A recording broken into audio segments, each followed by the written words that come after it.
বাড়িতে সকাল থেকেই কাজ হচ্ছে, বেসিন সেটিং হয়েছে ওপরের নিচের দুটোই, প্লাস রিজার্ভারটা পরিষ্কার হয়েছে। বাবা দুপাশে দুটো তো সেনার মতন দাঁড়িয়ে আছো।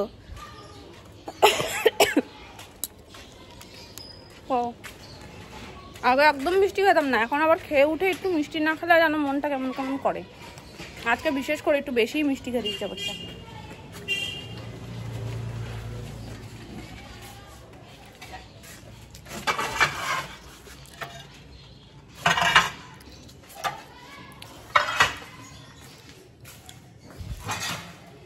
এখানকার লাইটটা যে কবে সেটিং হবে এটার জন্যই অন্ধকার লাগে, বাকি এখানে তো পুরোটা জ্বালিয়ে দিলে আলোই আলো। এই দেখো বেসিন সেটিং কমপ্লিট, হেভি লাগছে দেখতে। নিচের পায়াটা তো আমি যখন ওখানে দেখতেও গেছিলাম শোরুমে, তখনও নিচের পায়াটা খেয়াল করিনি। খেয়াল করবো কি, ওটা মনে হয় পায়াটা লাগানো ছিলই না। নর্মালি এরকম যে এই নিচটা এটাই নিচে ছিল, এই পায়াটা এখন লাগানো হয়েছে হাইটটা করার জন্য। হেভি লাগছে দেখতে, ডিজাইনার পায়া একদম। ওয়াও, আর মাঝখানটা এরকম ডিজাইন করা। আমরা তখন বাইরে থেকেই ভালো করে দেখে এসেছিলাম, কিন্তু ভেতর থেকে এইভাবে খুলে খুলে সব দেখা হয়নি। সোনামা দেখেছিল। ওপরেরটা এরকম করা রয়েছে, নিচেরটা নর্মাল। ধুলো পড়ে আছে।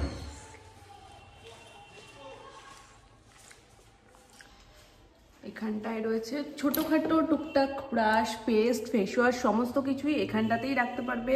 এখানেও টুকটাক জিনিসপত্র রাখতে পারবে, রাখার জায়গার কোনো অভাব নেই, প্রচুর জায়গা হয়ে গেছে। আর এখানে একটা জুনি লাইট রয়েছে, জুনি মানে জোনাকির মতন ছোট্ট ছোট্ট, হয়তো আমি জুনি লাইট নাম দিয়ে দিয়েছি। হোক, এখন ভালো করে কাজ টাজগুলো মোছা হয়নি। আর এই যে কল একেবারে ওরাই, আমরা যেটা পছন্দ করেছিলাম সেটাকেই ওরা সেটিং করে পাঠিয়েছে। ব্ল্যাক ঢাকা থাক, নাহলে এইগুলো যেমন ধুলো পড়েছে ওগুলো ধুলো পড়ে যাবে। আর একবারে সমস্ত কিছু মুছে রেডি করা হবে, এখন মুছলে আবার যেইকে সেই ধুলো পড়বে। আজকেই সবে সেটিংটা হয়েছে। এই দেখো এই কর্নারটাতে কেমন লাগছে অবশ্যই কমেন্ট করো। আমার তো ছোটোখাটো একটা ওয়ার্ড্রপ টাইপের লাগছে, বেসিন কম ওয়ার্ড্রপ বেশি লাগছে। আর আজকে সুমন দারুণ একটা কথা বলেছে, বলছে বেসিনটা এত সুন্দর, মাংস টাংসকে হাত ধুতে ইচ্ছে করবে তো। যাই হোক চলো, এটা তো ছিল নিচেরটা। আর ওপরেরটা যেটা হয়েছে সেটাও দেখাই। ওপরে যদি লক না করা থাকে, তো লক করা থাকলে আজকেও হয়তো ওপরেরটা দেখাতে পারবো না, কারণ লক খুলে দেখানোটা খুব চাপের। হ্যাঁ লক করা।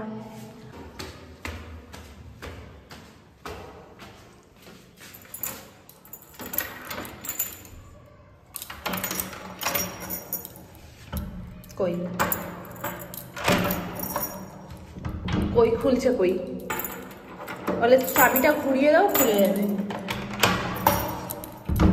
দুটোতেই তো খুলছে না। ডিজাইনটা একেবারে প্রপার বোঝা যাচ্ছে, দারুণ লাগছে এটাও এবং নিচেরটাও। এটা হলুদের ওপরে রয়েছে, মানে একটু কাঁচা হলুদের ওপর ডার্ক হলুদ দিয়ে কাজ করা, মাস্টার্ড ইয়েলো কালার দিয়ে কাজ করা। আর নিচেরটা লাইট পিঙ্কের ওপর ডিপ পিঙ্ক দিয়ে কাজ করা। এটা হচ্ছে নিচটা।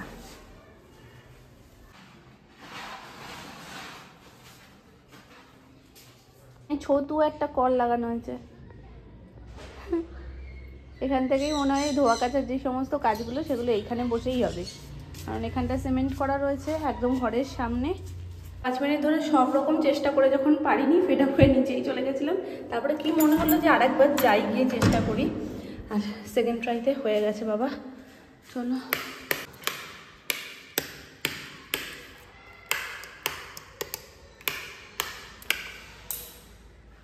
এই দেখো, এই বেসিনটা আমার হেভি কিউট লেগেছে।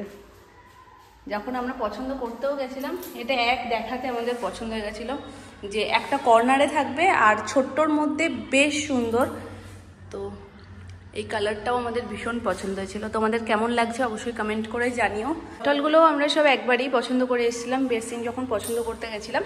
তো আজকেই সেটিং করে দিয়েছে সবটা একেবারে। নিচেরটাও দেখালাম তোমাদের, আর ওপরেরটাও বেশ সুন্দর। এটাকে আলাদা করে লাগাতে হয় না, সেটাই হলো প্লাস পয়েন্ট। দেয়ালে আলাদা করে কিচ্ছু করতে হবে না সেটিং করার জন্য, জাস্ট এসে এখানে বসিয়ে দাও, তাহলেই কিন্তু এটা রেডি। এখান থেকে একদমই আলগা করে বসানো, হেভি কিউট। আর ওপরেরটা খুব বেশি কিছু কাজে লাগবেও না, কারণ খাওয়া দাওয়া সমস্তটা যখন নিচেই হবে, নিচের বেসিনটার ওপরেই বেশি চোট থাকবে, ওপরেরটাই সেরকম কিছু হবে না। তো ঠাকুর ঘরের একদম সামনে, তো ঠাকুর ঘরের কাজগুলো এই বেসিনটাতেই করা যাবে। এটাতে করলে আর আলাদা করে ঠাকুর ঘরে কোনো বেসিন রাখতে হবে না, ঠাকুরের বাসনপত্র টুকিটাকি জিনিসপত্র সব সোনামা এখানটাতে করে নিতে পারবে। জামা পরে নাও, খুব ঠান্ডা পড়েছে। চারটে দি চলো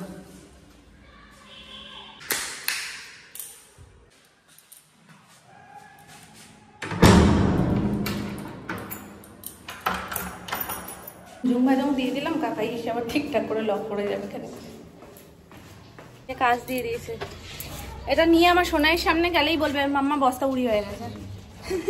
না বস্তা উড়ি বস্তা নিয়েই তো ঘুরবে না। ওপরটা তুমি একবার দেখে নিও। হ্যাঁ আমি তো চাবি আবার হ্যাঁ করে এসছি। হ্যাঁ জাস্ট মুড়িয়ে দেওয়া হলে তাহলে লক ঠিকঠাকই হয়েছে। তাও আমি করেছি তো, একবার দেখেই এসো। আমার জানি এখনই ডিউটি হয়ে গেছে, এ বাড়ির ব্লগ আর ও বাড়ির ব্লগ, মানে এখন থেকেই ব্যস্ততা চলে এসছে। একবার দৌড়ে এই বাড়ির কি হচ্ছে সেটা শেয়ার করা আর ওই বাড়ির কি হচ্ছে সেটা শেয়ার করা। তাও তো সকালবেলায় আসতে পারিনি, সকালে আসলে যখন সেটিং হচ্ছিল তখন তোমাদের সাথে দেখাতে পারতাম। তাই হোক, কী করা যাবে, সেটিংয়ের পর দেখালাম তোমাদেরকে।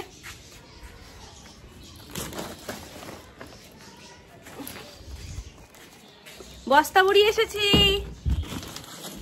এই বস্তা বুড়ির বস্তা কোথায় রাখবো? ওই বাড়ি দিয়ে পাঠালো প্যাকেট ট্যাকেট গুলোই। দিদি কি করেছে তোমাকে? ওকে নেবে না? হ্যাঁ কাঁদছে তো, তোমার কাছে যাবে বলে কাঁদছে। আসো নাও। তোমাকে কি করেছিল বলো? ওই তো নিয়েছে, এই তো নিয়েছো।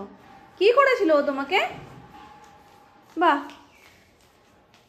এক সময় বলবে নেব না, এক সময় আবার নিয়েছে, নিয়ে আবার চলে যাচ্ছে। কি করেছিল? ঠিক আছে, কি করেছিল আগে বলো। ও কি করেছিল তোমাকে? কিছু করিনি। তোমায় ঠোকা দিয়েছিল না? না না, তোমাকে ঠোকা দিয়েছিল। আমি এনে দেব। পাকুড়ি একটা পাকুড়ি। কিছু করেনি। তুমি এক্ষুনি আমাকে কি বললে? মাম্মা ও আমাকে মাথায় ঠোকা দিয়েছিল, আমি আর ওকে কোনোদিন নেব না বলেছো তো? বলো না না, বুঝতে পারিনি।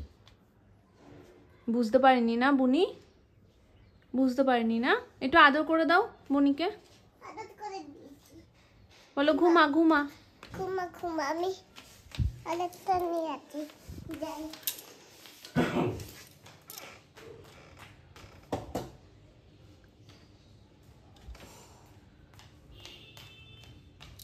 আরেকটা নিয়ে এসেছি, মেরে দিয়ে দিই।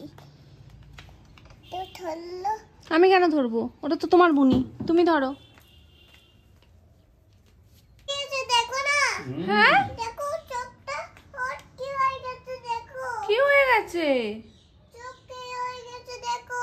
তুমি 60 বলে দাও, 60 বলো।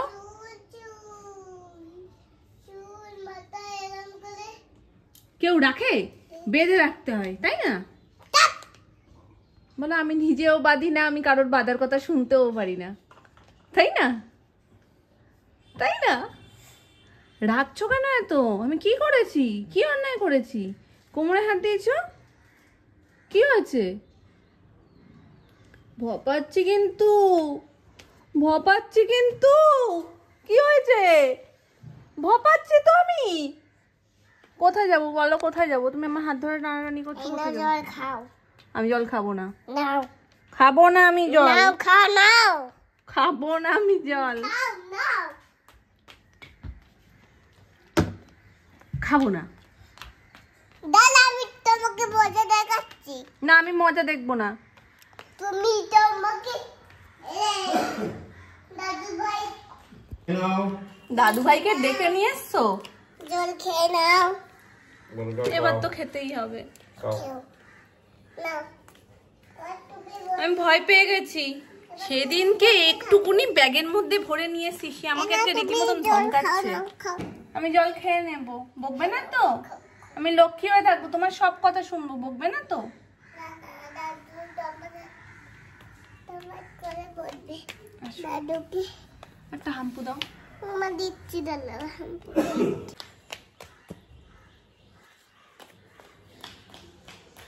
আজকে সবাই আবদার করেছে আমার কাছে আলুর চপ খাবে। সন্ধ্যাবেলা একদম গরম গরম আলুর চপ করার জন্য দুপুরবেলায় মামুনিকে বলেছিলাম যে আলু সিদ্ধটা একেবারে ভাতে দিয়ে দিতে, নাহলে প্রেসারে আবার আলাদা করে করা, ওটা একটা ঝামেলা, তো ভাতেই একেবারে দিয়ে দিয়েছিল।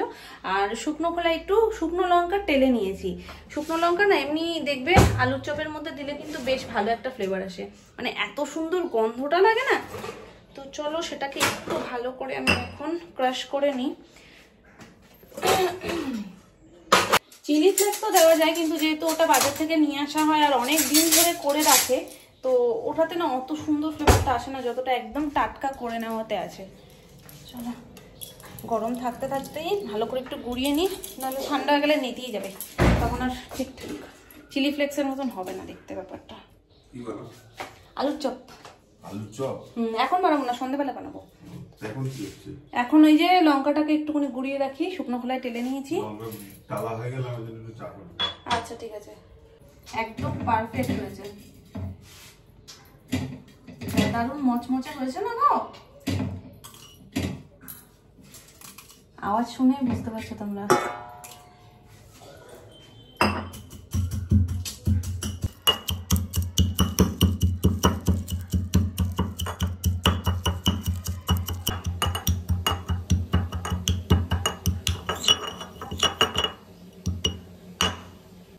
চিলি ফ্লেক্স এখানে রেডি, এটাকে আমি ঢেকে রাখি, কারণ করবো সেই সন্ধ্যাবেলায়। সাইড করে এটা ঢাকা থাক, না হলে গন্ধটা চলে যাবে, যেহেতু সন্ধ্যাবেলায় করব। আর এদিকে চায়ের জলও ফুটে এসছে।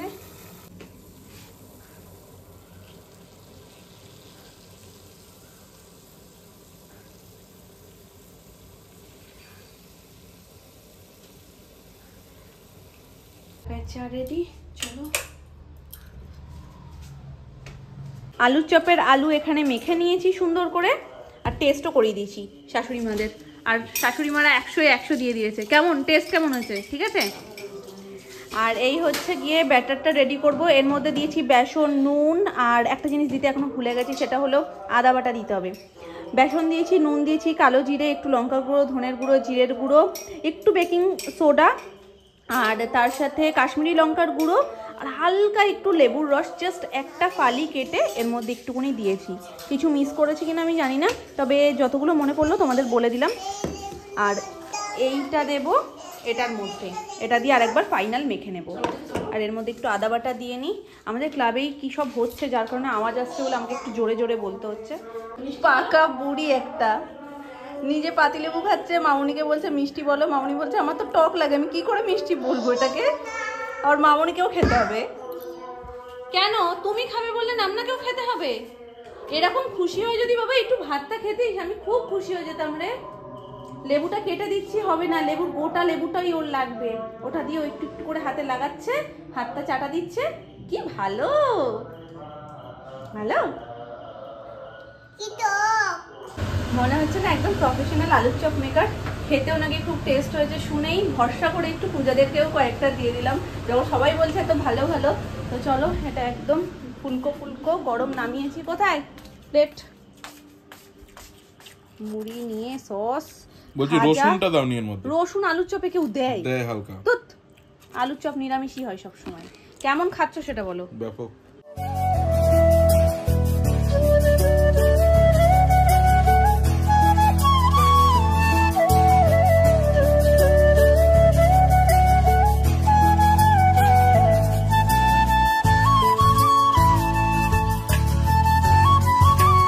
আলুর চপ ধরে রাখতে পারছি না, এদিক ওদিক দিয়ে উড়ে যাচ্ছে, তো আমি এই কটা অন্তত বাঁচিয়ে রেখেছি যে না তোমাদের সাথে আমি ফাইনাল লুকটা শেয়ার করবো, আর একটু সুন্দরভাবে পরিবেশন করে। ওপর থেকে হালকা করে একটু চাট মশলা ছড়িয়ে দেব। ব্যাস রেডি আমার আলুর চপ। এই যে কাকাইকে বললাম, কাকাই 2 মিনিট একটু দাঁড়াও, কাকাই বলছে না না আর দাঁড়ানো যাবে না বলে পট করে নিয়ে চলে গেছে। চপ কিন্তু গরম ছাড়া ভালোও লাগে না। তো চলো, এটাকে ঠান্ডা করে লাভ নেই, তোমাদের সাথে শেয়ার করে দিয়েছি, এবার চটপট সবাইকে দিয়ে দিই। ভালো মানে সুপার হিট।